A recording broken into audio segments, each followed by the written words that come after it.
Hi, welcome to 45th Street. I hope you've come here looking to learn more about the Lord. It's my prayer that something that will be said on this channel will give you more of a desire to be a part of His church family. I invite you to come visit us at our physical location at 7600 Division Avenue. It's over in the East Lake community, or you can continue to find out more about us at 45bc.org.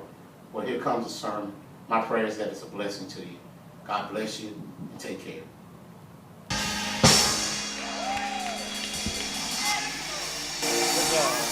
My Lord. Yeah.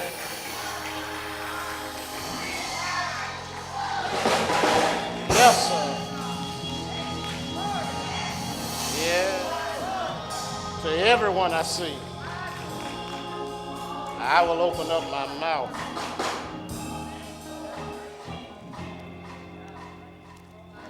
Yeah. Go ahead and jot this down in your notes real quick. Tomorrow, remind yourself to tell somebody that God is a good God. Make a note on that, all right? Make sure. Don't let 24 hours go by without you telling somebody. God is He's a good God. He's a good God. Just tell somebody. They need to know that. Don't assume they already know. All right. They might say, "Girl, I know." Then y'all can just celebrate together, but somebody might not know that already. Just God is a good God.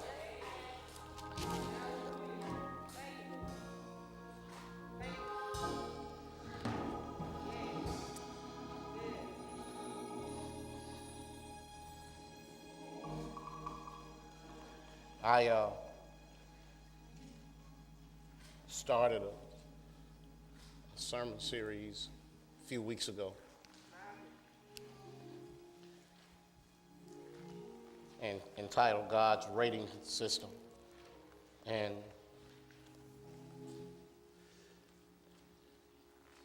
the Lord has been allowing me to bring some light to this subject and of the Ten Commandments and why they mean something in our lives. And you never know who God uses to help push His mission forward, to allow things to continue.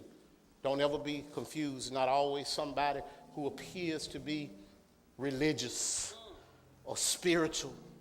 Sometimes God is just using people who have a good connection to Him, and they help you in ways that they don't know. And so right now I want to thank the Lord. Today I want to thank the Lord for a young lady that I've never met before in my life, and I bet I'll never meet her again. Chances are I'll never see this young lady again in my life. She was simply a ticket agent at a Southwest Airlines kiosk in San Diego, California. And I met her for 15 minutes yesterday, and she helped me be here to preach today. Yeah. It's because the Lord laid it on her heart to do something beyond that she was supposed to do, that I was able to get out of San Diego and get to Birmingham. Otherwise, somebody else would have been preaching here today because I wouldn't have made it back in time. This one girl, she made it possible after Southwest screwed up my plane. Right. To be honest with you, they did. I mean, I just got to put it out there. They messed it up. They messed it up. For whatever reason, I ain't blaming them. I'm just thanking God that this girl left. I told her. See, I want you to know, you ain't got to get mad at folk. You ain't got to get mad at folk. I just told her, I said, this has not been a good customer service experience for me. That's all I told her. This has not been good for me. I said, because you don't know what responsibilities I have, where I have to go, what I have to do. And so she said, I understand, sir, as she was telling me, but I got to leave and go back to the place I'm supposed to be working because I'm just filling in right here. I said, I hear what you're saying. And she thought I was getting mad at her. She thought she was trying to help me. I said, you leaving, but I'm still unresolved. I said, I understand I'm just another customer, but this is my life. And so she left, went back to her station. I'm resigned to the fact that I'm going to be staying somewhere other than Birmingham last night. Plane's about to leave that I just got off of. And the lady who's trying to help me was shaking her head saying, I can't find anything. I can't find anything. No, I can't get you there. Phone rings. It's the Lord. Don't you think it was a person on the other line? This is the Lord sounding like another person. That's what he did. Speaking through somebody. That's right. She hung up the phone and she said, wait a minute, Mr. Sparks. Hallelujah. When God tells you, wait a minute. Hallelujah. She said, I got something for you. The plane I had just gotten off that was going back to Las Vegas. She said, hold on. They were pulling the thing, the thing you would ramp up. I'm looking out the window watching it come in. All of a sudden I see it stop. And go back out. It goes back out.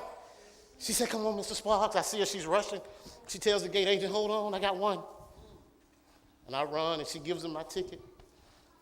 I'm the last one on the plane. As soon as I get on the plane, they lock the door. Folk looking at me mad because they think I've been holding them up. I'm like, blame the Lord. He did it. It wasn't me. Put me on the plane to Las Vegas. Las Vegas had a flight straight to Birmingham. Nobody but the Lord could have done it. Nobody but the Lord could have figured it out. Southwest, it was beyond. But the Lord. So I wonder, what does God have for me to say to you today? That he does all of that moving around and getting folk to do stuff that he wants me to come and talk to you today about. I can tell you this, don't expect that it's going to be earth-shattering and I've got another 10 Commandments being printed in my arm. Just know that it's a word from the Lord. And just know that it's a blessing for you to be able to come and get a word from the Lord. And he'll move whatever he needs to move for his mission and his word to go forth. And you don't have to upset nobody. Now, I tell you this, I did say this because you need to know this because I had told a girl it was not a good customer service experience. As the girl was handing me my ticket, she said, all right, Mr. Sparks, good luck on your flight. I said, thank you. And I said, tell the girl. Because I don't know her name. I didn't know her name. I said, tell the girl who called you. Thank you for me. And then when I sat down on the plane, I started writing an email to Southwest Airlines because she's to be commended. She is. I'm telling you this. If you work with folk, do more than they expect. Because for you, it's just work. You never know what kind of implications it has for them. She went back to the place she was working. As far as it was concerned, I was through. She would never see me again. I was just another of the thousands of people she sees all the time. But she sat down at her terminal and she saw two things, because I want you to know how good God is. She saw two things. One, she saw that the flight that I was just about to get on was going to Las Vegas. That's the first thing she saw, and that there were seats on it. The second thing she saw was only God, that the connecting flight in Las Vegas was delayed, which meant that if I got on this flight, I could get to Las Vegas because the flight was delayed that would get me to Birmingham. Guess who stopped that flight in Las Vegas? Guess who held up? God stopped the plane for me. God stopped the plane for me. Yeah, he stopped the plane for me to get on. Yeah. Stopping planes is nothing for God. Yeah, God can stop cancer. God can stop marriages that are crumbling. God can stop all sorts of things. If you put it in his hands, he can straighten some things out. Planes are easy for him. That's easy for God. He can rearrange Southwest's whole flight schedule if it means getting somebody somewhere that needs to do his business. He can do that. Yeah. We started a few weeks ago with an introductory sermon on the 10 Commandments, talking about why we have the 10 Commandments. And then we moved the next week to talk about the first commandment, and we said God identifies himself as the real thing. The real thing. And we moved on and said that God doesn't want you trying to make a graven image about him. And so we titled that No Pictures Allowed, No Pictures aloud. And we told you shouldn't take God's name in vain. We titled that one, God's last name is not damn. God's last name is not damn. Yeah. The next one we preached on was about the Sabbath day. Keep it holy. Sabbath day. Sabbath day, last week. And so today we moved on. We're crossing the line. We've gone from the commandments that identify how we are to deal with God. The fifth commandment starts a new order. Doesn't talk about how we're to deal with God. It talks about how we're to deal with people. But know this, you can't deal with folk right till you get it right with God. That's why we had those first commandments, to learn how we're to deal with God. And ironically, God starts out his commandments of how we're to deal with people talking about the parent-child relationship. The parent-child relationship. Isn't that amazing that the primary rule you get from God talks about you and your relationship with your parents? No matter what you think, it is the primary relationship you have. And so today, we're going to try to break down a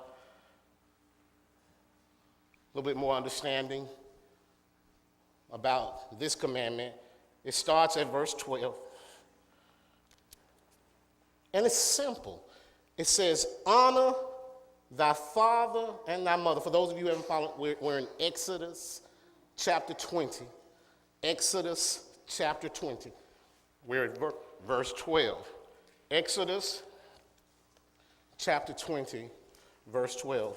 And it reads, honor thy father and thy mother, that thy days may be long upon the land which the Lord thy God giveth thee. Honor your father and your mother, so you may live long in the land your God is giving you. I'm reading that in two different versions. The first was the King James Version. The second was the New International Version. Honor your father and your mother, and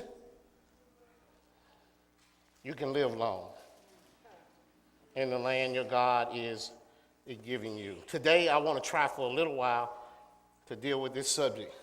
I brought you in this world.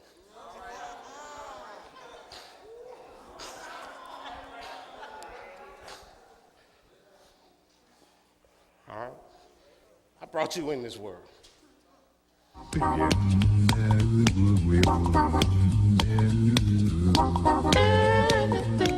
How do you expect to get into college with grades like this? No problem. Huh? See, I'm not going to college. Damn right. I am going to get through high school and then get a job like regular people. Regular people? Yeah, you know, work in the gas station, drive a bus, something like that. So what you're saying is your mother and I shouldn't care if you get D's because you don't need good grades to be regular people. Right. Suppose you graduate from high school. Let's say you just slide by. All right, now you got to find a job. Now, what kind of salary do you expect for a regular person? $250 a week. $250 a week? Yeah. Sit down. I'm going to give you $300 a week. Yes, indeed. $300 a week, $1,200 a month. All right? Great, I'll take it. Yes, you will. And I will take $350 for taxes. Whoa. Huh? Yeah. Now, because, see, the government comes for the regular people first.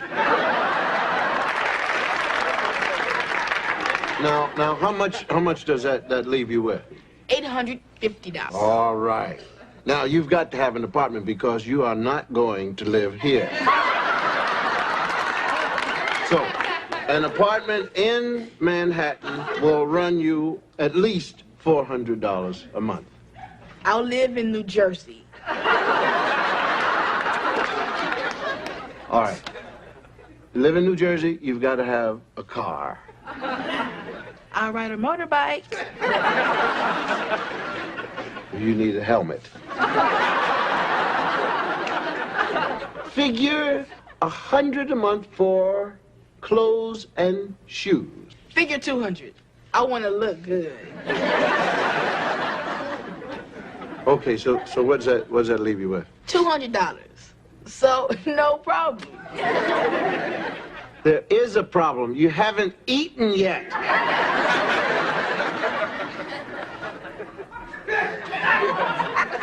I can get by on bologna and cereal. So, I got everything I need, plus $200 left for the month. You plan to have a girlfriend? For sure. Dad, I thought about what you said, and I see your point. Thank you. Thank you. But I have a point, too. Make your point. You're a doctor and Mom's a lawyer, and you're both successful in everything, and that's great. But maybe I was born to be a regular person and have a regular life. If you weren't a doctor, I wouldn't love you less because you're my dad. And so, instead of acting disappointed because I'm not like you, maybe you can just accept who I am and love me anyway because I'm your son.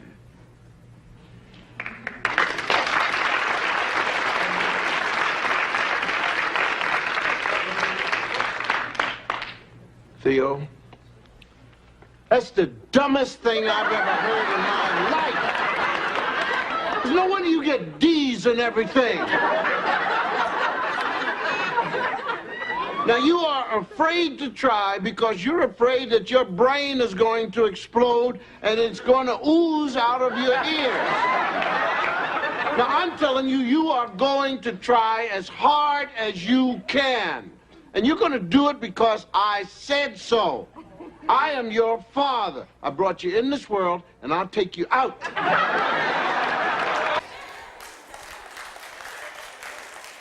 Yeah, how many parents have had the conversation with their child when their child meets the natural buffer that means they have to do more than they would naturally be inclined to do? Every parent has or will have that conversation when you hit the wall. Some parents in here are fortunate. You got children who are academically able. The teacher teaches, they get it, they move forward. But I'm here to tell you, there's a wall coming. There's a wall coming for every child.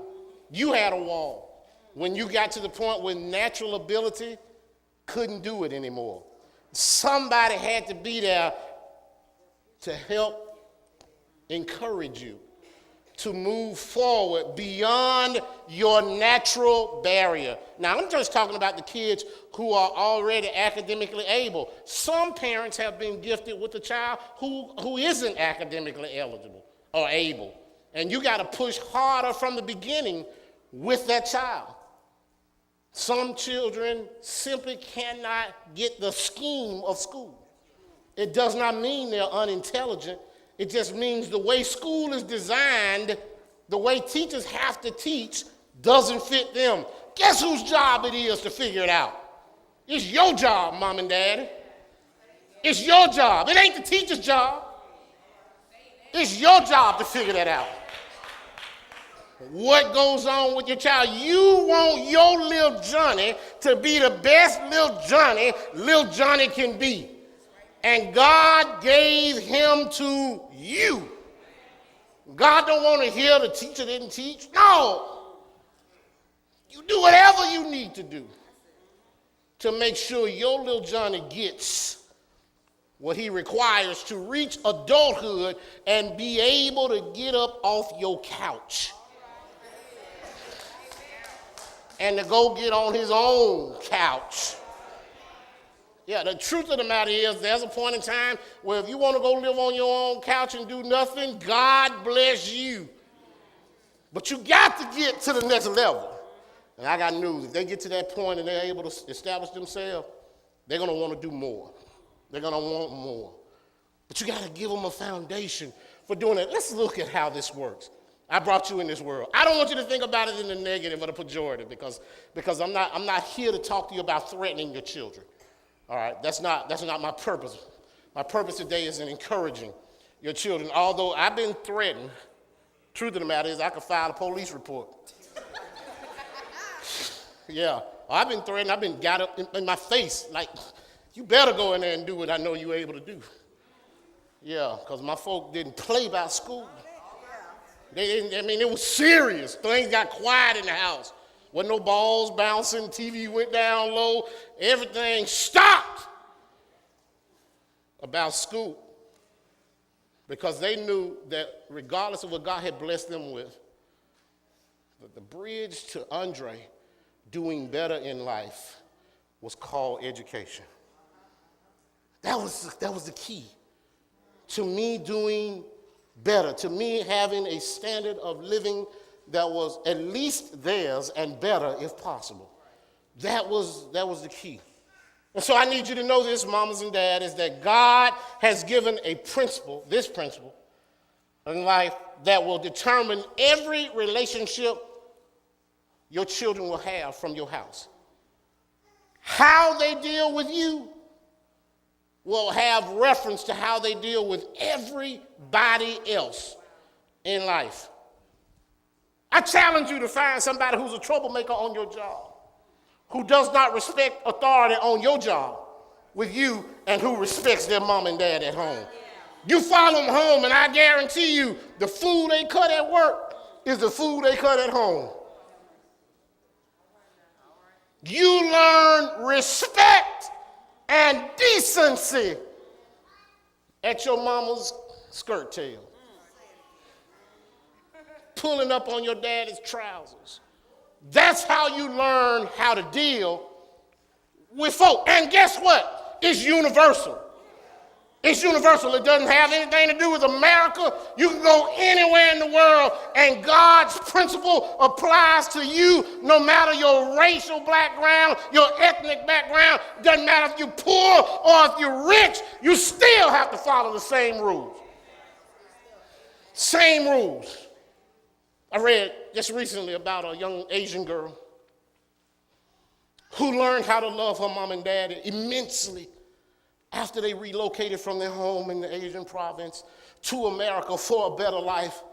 She said, I never ceased to marvel at how my mother and father took up for me and my little sister. She said we would be in school and my mother and father's English was broken at best. And she said, but even though it was broken, they still went toe-to-toe with the administrators at the school. They didn't care about their broken English. They weren't embarrassed about it. All they knew was that they were fighting for their children. And so they were willing to embarrass themselves, not know the word, but they made sure that everything their children needed, they got it. And when those administrators saw how diligent the parents were, they helped them any way they could. I'm here to tell you, people will help you if you help yourself. God's not going to do for you what you can do for yourself. Yeah, see, it doesn't even compute in God's dictionary. A lazy parent doesn't exist because parenting implies action. All the way, all the way. No nation or community of people will ever be stronger than the family. Never. You want to know why we're having problems in our community right now? Because our family units are fractured. They're broken. I don't want to hear nobody tell me about no single parent households. I don't want to hear that no more. I'm tired of that excuse. I'm tired of that excuse. Because I'm tired of folk making excuses because they say they're the only one raising a child. The history of us in our country has been that a single parent has been able to raise good God-fearing folk who do their best in everything. I don't want to hear that no more. Is it hard? Yeah. But the other person being absent doesn't lessen your obligation. You still got 100% obligation to raise that child right. You don't have 50% and the other person got 50%. The absence of the other person still means little Johnny got to eat. Little Johnny got to do his homework. Is it harder? Yeah, but let's look at foundational issues. You can't build a solid foundation in your own personal life if you built the relationship on sinking sand. But little Johnny ain't got nothing to do with that. That is not the child's responsibility. That should not be to the child's detriment. The fact that you got to duct tape your relationship, patch it, put Bondo and all that on your relationship, that's your business. That's not little Johnny's business. Yeah, on the times growing up, Pooh and Brittany don't know when the lights went out at the house. I'm going to say that again. Pooh and Brittany, Anthony and Brittany don't know when the lights got turned out at our house because their mom and daddy didn't have enough money or mismanaged their money to handle business. That's our business. You got to make sure that you cover your children the whole time. Why? Why is it that God said honor your father and your mother and then put a promise on them? Look at that. It's a commandment with a promise. A commandment, how do you get the promise? That's the question. How do you get the promise? Many homes are in shambles because the children were not taught or have forgotten the fifth commandment. All right? Were not taught or they've forgotten it because it was not stressed as being important. First of all, there's a respect that is demanded for parents. There is a respect that is demanded for parents. Mamas, daddies, your children can't talk to you any kind of way.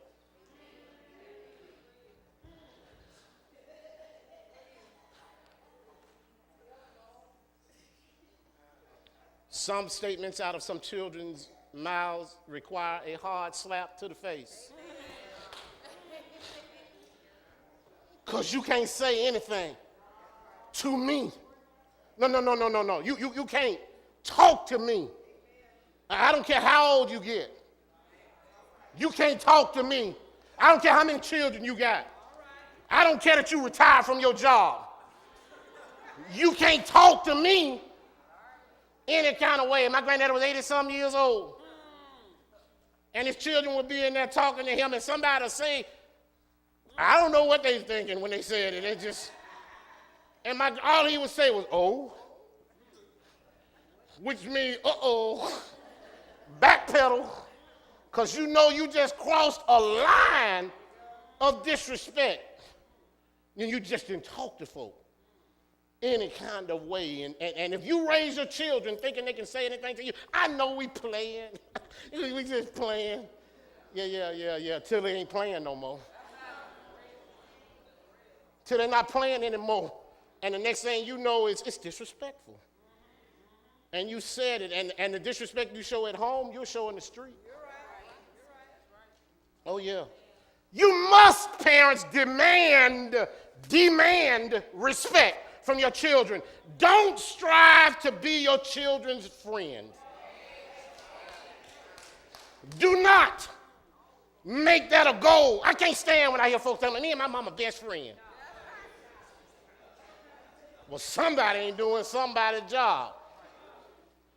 Because as long as you mama or daddy, time in life will tell you, you got to say something that your children aren't going to like. You got to discipline them, correct them, and suddenly they ain't going to be your friend no more. No. Understand what I'm saying. Because I understand their relationships that grow, and as parents and adult children get together, they become closer. I get that. My mama and I were friends. I had reached that point in life. But she didn't strive to be my friend. The fact that we became friends was a benefit of relationship. But she wasn't trying to be my friend, because even though I was grown with 2 children, she would put me in check and tell me flat out, Donnell, you wrong. And you don't need to do that no more. And you know what I said? Yes, ma'am. I said, yes, ma'am. I'm going to quit tomorrow. Yes, ma'am. Why? Because I respected her. It was important. She demanded respect from me, from all of us, and guess what? She modeled respect. I never saw her disrespect her parents. No. In fact, she bent over backwards to do anything and everything she could for them. That's another example, parent. You have to do that. Yeah, you have to elevate your parents. There was no greater woman in the world than Doris Parr. I'm just going to tell you that. Yeah. Why? Because she earned that in my life. She earned that elevation. I was sitting up thinking about it. I said, Andra, how can I make it plain? Because young folk get to the point where they think nobody's ever done anything for them. Where I am, I did it. Oh, y'all didn't do nothing for me. Just because you were poor growing up, you think your folk never did anything for you. Just because you didn't have the stuff other folk had, you think they never did anything for you. Now, you never lived outside. You ate every day. Might not have been what you wanted to eat, but you ate every day. See, some folk provide the basic necessities because that's what they can provide. Other folk are blessed enough to be able to give you a little bit more. But just because you get the basic necessities don't mean you've been neglected. No. I was trying to calculate. If I just consider one area in my children's lives that we had to bless them with, that they probably have not considered at all. Just one area, and I thought about it. Lunch at school. Just lunch at school. Yeah, we had to make sure they had breakfast, of course, at the house, hopefully before they left something. All right? You know we had to feed them. When they came home, they ain't always have to have chicken. No. They could have had Spam every day, and we'd have been taking care of them. They didn't always have to have something fresh. But that was a different standard. But look, lunch, I figured, and maybe I'm wrong, $2 a day from the time they were in school. That's being kind of low, but from the time they started out, $2 a day for 185 days a year in school. For each of them, $2 a day. I figured that even if I paid for their lunch or we sent a lunch, we would at least spend $2 a day on them. Now, $370 just for lunch every day for them. That's a piece. That's a piece. $370 just for lunch. That don't include field trips. That don't include extracurricular activities like basketball or uniforms or going to get pizza with my friends or bowling or Jordans. None of that. I'm talking about just lunch. For at least, I put 14 years, because I put 14 years because all of them started in kindergarten. All of them started in kindergarten. Some of them started in K4. So we're talking about $5,000 over. We spent, baby. We spent on just lunch for them. So whenever you fix your mouth to say ain't nobody done nothing for me, and you sit down and you eat lunch, still in your life I done spent more on lunch for you than you have. Still, to this day, don't disrespect people because they couldn't give you the Transformer lunchbox that you wanted. And you come about saying they didn't do anything for you. That's disrespectful. Parents demand respect from your children. I'm going to flip that the other way. If you haven't provided lunch for your child, you should. All right? It's your responsibility to make sure when they go to school that they eat. Thank God the government steps in. But the government didn't make that baby. You made that baby. Now, under circumstances where you have to take care of the situation, you take care of it. If you can't and you can be supported, fine. But don't isolate your good time and don't take care of your children. Why? Because it makes them respect you when it comes out. It makes them respect you. They have to learn respect from you. All right? And so you have to honor them. Why? Because why do you honor your parents? Because they have experience. They have experience. I know they don't always look like it.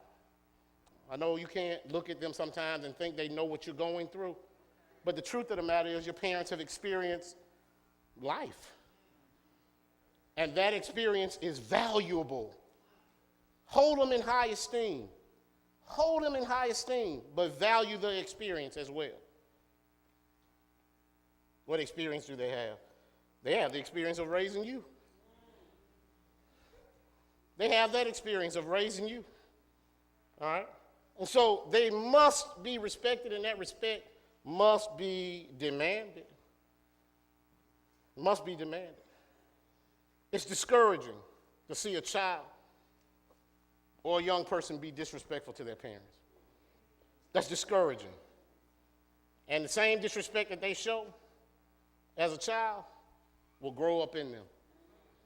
And except life step in the way and intervene, and life can step in the way in a horrible sense and teach you the respect that you didn't get at the house. Life is not kind. Life is not soft. Life will come hard at you and teach you that you must respect somebody. The respect you would not give at home, life will demand it of you. But when I see children in this situation who have not been respectful, guess what? I don't fault the children. Amen. I don't. I fault the parents. You got to demand this respect. There's no excuse for any behavior that attacks or disrespects or dishonors a parent. It's a sign of ignorance and immaturity. And I can tell you this right now. No adult is going to be respected by his peers if they see that he does not respect his parents. No man, I don't care how hard you are, is going to be respected by your boys if you don't respect your mama or your father. Now, your father might not be the best example you ever had, but respecting him is something that's within your ability to control. I'm not telling you something theoretical. I'm telling you what I've lived. I'm telling you what I've lived, all right? Just because your daddy don't raise you doesn't mean you can disrespect him. That's not what Scripture says. It does not mean that. As you grow older, you got to continue to regard them with respect. And the Bible says clearly that we have a responsibility to care for our parents as they get older. Clearly, this is not a new principle. This is a principle that has been around through the ages. The Greeks used to say that if a man would not care for his parents when they got older, that he should lose his citizenship rights.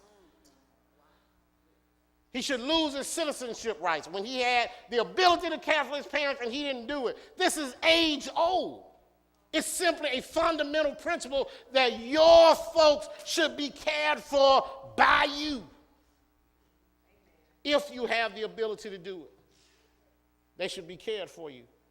It's common sense. And the truth of the matter is, everyone in here yearns for a right relationship with their parent. You do. It's something that's in you to be close, to be connected to your parent. It's in you. You go. I can tell you now, the statistics say you can go to prison right now. Talk to all the little guys in prison and ask them what's going on. And most of them are going to talk about a fractured relationship with their father. He ain't never come see me. He never cared anything about me. He never did right by me. I hear you, I understand what's going on.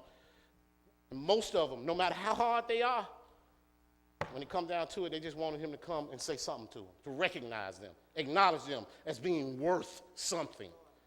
That's all they want. It's in you to yearn to be close to those who created you, including God. It's in you to yearn to be close to the one who created you. That's the connection. And just as you want to be close inwardly to God, you want to be close to the folk who God gave you to. And so, all of that comes from being respected. Hold them high in esteem. Value their experience. And then, parents, I got to tell you this. Just as the children are required to respect you, you got to deserve the respect. You must deserve the respect. Oh, you must. There's a respect that is deserved. All right? Verse speaks to children, tells you how you have to live with other folk, but it also speaks to parents. Children are going to have a hard time respecting parents who haven't lived an honorable life. So you have a responsibility to live an upstanding life in front of your children. It doesn't matter your income level, you can be a decent person. It doesn't matter what you're able to gift them or give them, you can be a decent person. You can be poor and proper. That's not a barrier to teaching children what's right. We always act like we had. What is this about our generation that makes folk come up with this fable that we've always had resources? That's not the case. And don't raise your children with the notion that there's always been good and plenty in the cabinet. Because that's not the case. We've all struggled at some point. We've all had to, now your struggle may not be my struggle, but at some point you've had to depend on somebody else for something. And so how do you teach your children that you deserve respect? First of all, by your faithfulness. Be faithful to them. Be faithful to them. Show up. Show up. Just be there. Just be there. Might not have but one dress, show up anyway. Even if you got to wear the same dress every time, show up.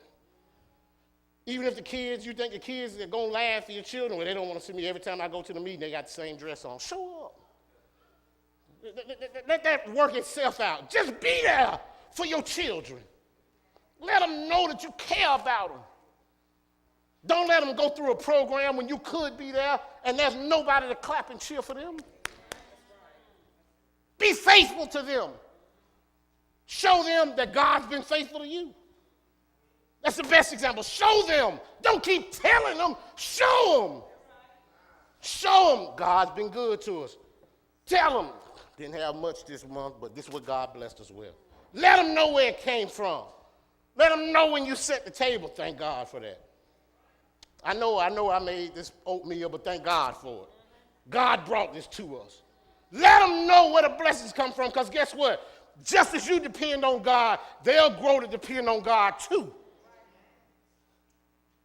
Parents want their children to do right today because it makes them look good.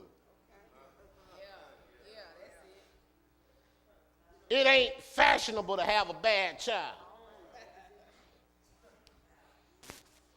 It's out of fashion to have a bad child. Yeah, even though you're not doing the foundational things at home to make them good children, it's still out of fashion to have a bad child, which is why parents overreact. They don't react when a child acts out in public because of the action. They react because of how it makes them look. And parents can be embarrassed too. Yeah, believe me, I've been embarrassed enough by my children. Yeah. We all have. It's just children. And if you take it out of that context, then it's something else, but it's just children learning how to grow up. But they'll say some crazy stuff. Always on record, and you never know when they're going to play it back. They'll mess you up, though. So you need to watch out what you say. I'm here to tell you, young parents, watch out what you say, because whatever you don't want the teacher to hear, they already heard it. Yeah, anytime they around the merry-go-round, anyway, my mama's, that your business going around on the merry-go-round. That's what children do, because that's just how they talk. And you did it too. I guarantee teachers have, God bless y'all. God bless teachers, because the stuff y'all know about us, it's a wonder y'all don't just fall out laughing when y'all see us. Teach them how to be faithful, be respectful to yourself. Show them how much you love the Lord, and be fair to them, y'all. Be fair to them. Show them how to be fair. How do you do that? How do you do it? Be tempered in your actions. Be tempered. Don't come home mad from the job and take it out on Johnny. Don't. I know people, we've been getting mistreated for a long time. We've been debased. We've been disrespected on our job, just trying to take care of our children. And yet we had to teach our children to be respectful. I finally saw The Butler, the movie. Finally saw the movie. And I marvel at this man who could go and be disrespectful, be disrespected on his job, and come home and be a decent person to his children. And that's happened over and over and over. It's just a vivid example. Be fair to your children. Don't show favoritism to your children. Why? Because it sure enough shows out in adulthood, being unfair to them. And what does that fairness mean? Fairness does this. If you want to be fair to your children, discipline them. Discipline them. When they do wrong, discipline them. When they do right, praise them. But as an extreme in there, sometimes we won't discipline them at all, and we let them do whatever they want to do. I figure he's just going to find his own way. He won't. I'm telling you right now, he won't. I know we were made to go to church when I was growing up, but I figured I wasn't going to make my children do that. I'm just going to let them figure God out by themselves. He won't. He won't. That's your job. Your job. That's the hard task of being a parent, is to show them the way they should go. Show them. Be fair to them. Show them discipline. Teach them how to get up and go to work in the morning. Work a whole day and then come home. I know so many young men who trying to get a disability check. I do. I'm not trying to be funny. If you deserve disability, that's one thing. But I know so many under 35 men who trying to get a disability check. I got a lawyer. That's what they say, I got a lawyer. I said, everybody got a lawyer. But that don't mean it's right. You have just set your standard of living at this for the rest of your life. When you do that, teach them that an honest day's work bears its own rewards. Bears its own rewards. Teach them that. Show them by your fairness and show them by your fruitfulness. How do you show them that? Parents can earn respect from their children when they can see their parents investing in their children's life, invest in their lives. I got this example, and then I'm going to get out of y'all's head. This man, I know he works a minimum wage job. I know it. His child came to him and said, Dad, I got this trip. I won this trip, but I got to have $1,200 to go on the trip. But it's to Washington, D.C., and I get a chance to go and meet the congressman. I get a chance to go and do, and when you hear and see the child, you're saying, oh my goodness, this is a chance of a lifetime for this child who has done so well. It's easy for that parent to say, well, baby, I just got no money to make ends meet for us. But do you know what happens when you show this child the kind of investment in their future you're willing to make by legitimately getting that money for them to go on the trip? By you working a little bit overtime, by you working a side job for a little while, just so they can go on that trip. I never forget. My mama would often be the one that I would turn to for the extra money to go do stuff. Often. She'd be the one. We going on the trip. Mama, I need some money to go on the trip. Mama, and most of the time it was at the last minute. Most of the time it was, Mama, we're supposed to go on the trip tomorrow. I need $15. you know, as if there was a $15 tree at the house. You know, go to the $15 tree and get it. And I remember telling my mama one day we were going on a trip to Montgomery. I said, Mama, we're going to Montgomery to do such and such, and I need some money. The look that came over my mama's face told me, I'll never forget it, to this day, I'll never forget, that I had just hit the point where she was at wit's end financially. I could see all this in her face when I said it because she was torn. I have no doubt, knowing my mama the way I do now, that she needed some gas in the car. She needed her own lunch money to get back and forth. I know this. She probably had a bill somewhere that was hollering at her. And here I come for frivolity.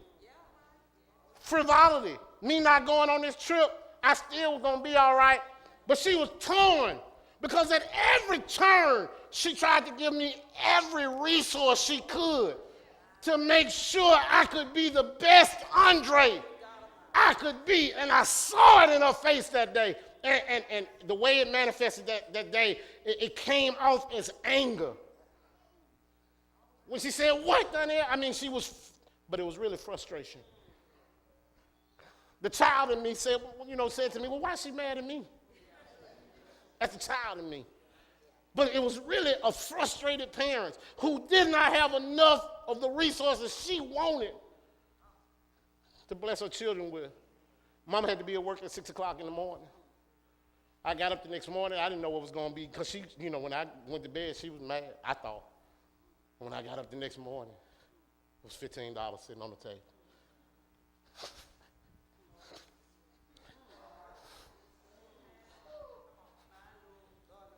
I don't know what sacrifices she went through that day. I don't know what else she had to do that day to make sure her responsibilities were taken care of. I don't know. And from a parental standpoint, she didn't care. All she knew was, Donnell, who does not cause me any trouble, my good child, is trying to do something worthwhile. And I'm going to do whatever I can, even if it hurts me. I'm going to bless him with it. That's the faithfulness. And God blessed her. Oh, God blessed her. I saw God rain down blessings on her. I saw God bless her in ways that were too numerous to even identify. I saw when the car was broken down and she didn't have anything. I saw it. I saw the fractured relationship she and our father had. I saw it still work. Even though at some point we didn't want it to be where it was, it still worked. God blessed them anyway. And God will bless you too. If you're just faithful, your children will see fruitfulness in your life. Guess what happens if you honor your parent? Guess what happens? There's a reward that God says. There's a reward that can be delivered to you if you honor your parent. Two things he said. One, your life will be longer. So you mean just by being obedient to my mom and dad, I can live longer, Danny? Is that what it's saying? I can live longer. That would be a selfish way of looking at it, wouldn't it? Yes. Let me answer that for you. Yes. Yeah, look, we know this. Children who don't sneak out of their parents' house at night don't get in trouble. They live longer. Children who don't go out doing stuff your parents told you not to do, like not drinking and doing everything, they live longer. Because the ones who do all that stuff usually get in trouble. All right, so yeah, this scripture says, and your life will be lengthened. Just living right will give you a longer life. Just doing right will give you a longer life. But how about this? How about if it's just not centered on you? How about if I live honorably before my parents and they live honorably before me, I can set up a lifestyle that'll bless me beyond me. How about that by making my life longer, long enough for me to see my own son do well? How about honoring my mama helps me bless my son? Does that lengthen my life? How about lengthening the Sparks name in a favorable way? Does that lengthen my life? How about making the Sparks name be honorable beyond Doris and Cedric, through Anthony, all the way to Aiden? Does that lengthen my life? That's what you get when you honor your parents. You lengthen the respect that's due, not just them, but your family as a whole. You lengthen it, and God has blessed our days to be lengthened. Some would say that 50 years is not long enough to live. Some would argue that ain't long enough at all. My mama died when she was 50. Our daddy died when he was 49. I'm 49. I'm 49 now. Do I know if I'm going to live tomorrow? I don't know. But today I'm going to be honorable. Today I'm going to be honorable. And guess what? I don't have any doubt that if I left here today, tomorrow Sparks will be an honorable name. I don't have no doubt about that. Sparks won't be said teeth with your teeth gritted because we haven't lived like that. That's lengthening. That's lengthening your life. And not only will our days be lengthened, guess what? Your days will be lightened too. I don't have to work like my mama worked. You know that $15 she invested in me? It's paying dividends. It's paying dividends today. The $15 she sacrificed is paying dividends today. Yeah, oh yeah, because she was willing to sacrifice and let me go to the college she didn't go to. Oh, it's blessing somebody else today. That same investment, and I'm telling you, your load will be lightened just from the respect you show your parents. Honor thy father and your mother. What does it mean to say, I brought you in this world and I'll take you out? What does that mean? That simply means they went to the Lord on the front end. And with the Lord's help, I brought you into this world. Even though I was a single parent, I didn't have no resources, Doris said, with the Lord's help, I brought you into this world. Even though I didn't have no resources to take care of him with the day he was born, I was struggling. With the Lord's help, I brought you into this world. Even though I didn't have the education I thought I needed, the Lord let me go back to school with the Lord's help. I brought you into this world with the Lord's help. I kept a roof over your head. I kept food on the table. I kept you clothed. I brought you into this world. Created an environment for you to develop and grow and be the best you could be with the Lord's help. I brought you into this world. And with the Lord's help, I'll take you out. What does that mean, Karen? With the Lord's help, I'll show you how to live right. With the Lord's help, I'll show you tough times don't have to be down times. With the Lord's help, I'll show you how to leave this world. I ain't got to injure your body to show you how to leave here. With the Lord's help, just like he helped me bring you into this world, the Lord will show me how to take you out of this world. With the Lord's help, I'll show you that Jesus is the way. With the Lord's help, I'll show you that eternity starts on this side when you show faith in Jesus Christ. With the Lord's help, I brought you in this world. And with the Lord's help, I'll take you out of this world. I'm not going to leave it up to you to figure out where to go by yourself. With the Lord's help, I'm going to show you the right way you ought to go. Yeah, with the Lord's help, I'm going to have a church for you to be a part of. With the Lord's help, I'm going to show you how to be faithful in church. With the Lord's help, I'm going to show you how to work in church. I'll show you how to leave here, just like I showed you how to come here with the Lord's help. I wonder how many today know that by honoring their mother and father, they ultimately honor God. Have you been doing that? Today is the day. Guess what? I've got a spiritual eraser right here. Spiritual eraser. Bad times with parents? Here you go. Take this spiritual eraser. Let's get rid of that. Let's get rid of it. Let's start all over today. Let's start over with a new relationship with our parents today. New relationship. I'm going to honor and respect them and love them as much as I can. Here I am. Take this spiritual eraser.